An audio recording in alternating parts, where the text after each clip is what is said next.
Bonjour Adrien Quatennens. Bonjour. En réalité, dans le débat politique, désormais, la question est posée. Faut-il anticiper la vague d'épidémie et passer en mode confinement, comme l'a fait l'Italie? Qu'est-ce que vous en pensez? Le gouvernement a plutôt choisi une option qui est une réponse calibrée au cas par cas. Bon, d'abord, dans une situation comme celle-là, dire une chose, c'est qu'il ne faut pas céder à la panique, il faut convoquer la raison. Nous avons à faire face en réalité à 3 crises derrière l'épidémie du coronavirus. La première, celle sur laquelle il faut concentrer tous nos moyens, c'est la crise sanitaire. D'abord par des précautions d'usage, se laver les mains, faire attention à ses contacts dans la vie sociale, mais ça ce sont des précautions d'usage bien connues. Mais il faut aussi ne pas oublier qu'il y avait une crise qui n'a pas attendu le coronavirus à l'hôpital public et donc il faut pouvoir soulager l'hôpital public immédiatement. Le personnel soignant et non soignant de l'hôpital public réclame des moyens supplémentaires. Je demande à ce que le Premier ministre l'entende. Il faut 3 à 4 milliards de plus sur la table. Maintenant. Oui, pour pouvoir recruter quelques 40 000 infirmiers supplémentaires pour faire face à la crise. Ça, c'est pour la crise sanitaire. Pour faire face à la crise telle qu'elle était dans le système hospitalier ou pour faire face à la crise, l'urgence sanitaire qui est liée au coronavirus? Pour faire face dans l'immédiat à la crise sanitaire liée au coronavirus qui vient impacter un hôpital public, vous le savez, qui était déjà très atteint.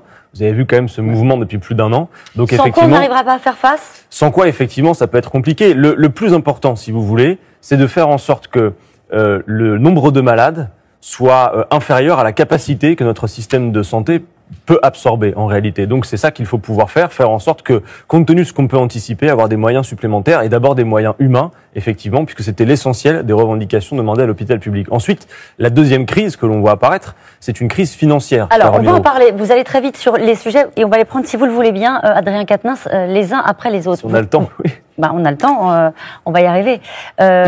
On va nous laisser du temps. Il dit non. On va passer d'abord, je vais rester sur la crise sanitaire. Je vous posais la question du confinement. Est-ce que vous trouvez que le modèle italien en est un ou est-ce que c'est un contre-exemple? On voit bien qu'il y a une question qui est posée. Certains experts considèrent qu'il faut anticiper sur la vague d'épidémie et passer à l'étape supérieure. Je voudrais avoir votre avis là-dessus. Moi, je vois une chose, Caroline Roux, c'est il y a 15 jours de cela, avec Jean-Luc Mélenchon, je me rendais à Matignon. C'était il y a 15 jours. On a donné déjà quels étaient à ce moment-là les éléments qui étaient prévus. Je vois que les choses s'accélèrent, incontestablement. Donc, il faut pouvoir adapter les mesures en fonction de la situation. Et il n'est pas impossible, effectivement, si on veut endiguer cette crise sanitaire, de devoir, le moment venu, prendre des mesures plus drastiques. L'Italie fait face à une situation particulière aussi. Et je demande qu'on l'entende, puisqu'on parlait de l'hôpital public, qui est le fait du modèle italien qui, depuis plus de 10 ans, fait subir à son système, notamment de santé, des politiques d'austérité très dures. Et très franchement, en France, on n'en est pas loin. Donc, si vous voulez, cette crise sanitaire, elle vient aussi interroger nos modes d'organisation. Et je venais à la question de la crise financière, mais c'est lié, si vous voulez. On redécouvre face à cette situation que le marché, par exemple, dans l'affaire, est strictement incapable. Qu'avons-nous vu sur les places boursières? Un marché qui s'affole d'une part, et de l'autre, un marché qui, dans la loi de l'offre et la demande, multiplie, à l'heure où on en a le plus besoin, le prix du gel hydroalcoolique. Donc on redécouvre, si vous voulez, que nos modes d'organisation sont interrogés et qu'il vaut mieux l'État et quelques règles pour régler les problèmes dans le bon ordre que le marché et la finance, en réalité. Voilà ce qu'il s'agit de dire. Et il faut tout faire pour éviter que cette crise financière ne vienne se traduire dans l'économie réelle et en priorité d'ailleurs sur les publics les plus fragiles. Non seulement les entreprises les plus fragiles, je pense en particulier aux PME, mais surtout, Caroline Roux, sur les personnes les plus fragiles économiquement. Je demande au gouvernement de renoncer à l'application de la réforme de l'assurance chômage prévue au 1er avril. Parce que les conditions d'accès à l'indemnité chômage vont être considérablement durcies avec cette réforme et il n'est pas possible de l'appliquer dans un contexte où effectivement l'économie est mise à mal. En raison de la crise, précisément. Vous auriez demandé le report de la réforme de l'assurance chômage.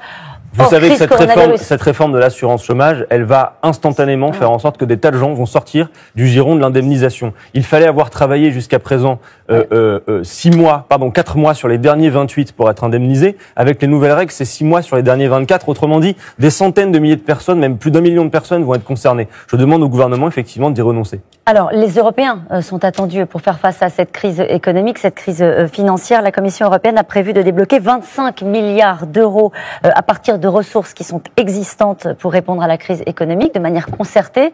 C'est suffisant, 25 milliards d'euros de ressources existantes?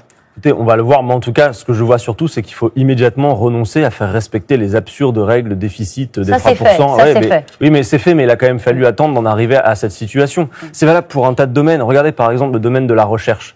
Il y a des chercheurs qui nous expliquent, d'ailleurs des spécialistes du coronavirus, qui nous disent, en réalité, ces recherches, elles étaient en cours, elles étaient peu financées. Et là, maintenant qu'il y a cette épidémie, on exige finalement une solution pour le lendemain. Non, cette affaire nous fait redécouvrir le temps long, la nécessité effectivement de planifier les choses, de pas avoir forcément des résultats immédiats dans la recherche. Mais quelle leçon en tirer au niveau européen, justement? Mais la leçon à en tirer, c'est que les règles budgétaires qui font en sorte, qui fragilisent toutes nos économies et notamment nos services publics. Enfin, les difficultés principales que nous avons sont liées à l'affaiblissement du service public, liées aux politiques d'austérité que veut imposer Bruxelles partout. Liées à la gestion des finances publiques aussi, ou pas du tout? C'est que la faute de l'Europe? D'abord au fait que l'Union européenne et que Bruxelles exigent de l'ensemble des pays de l'Union une austérité budgétaire qui fragilise nos services publics. Je vous le dis, il y a clairement deux modèles qui viennent en quelque sorte s'entrechoquer. Et moi, je préfère l'État et les services publics. Les 27 se sont entendus pour accorder à chaque État, précisément, c'est ce que vous dites, une flexibilité budgétaire en raison des circonstances. Donc là, vous dites... C'était bien le minimum. Bon, c'était bien... Juste un ministre contaminé, un autre confiné, le directeur de cabinet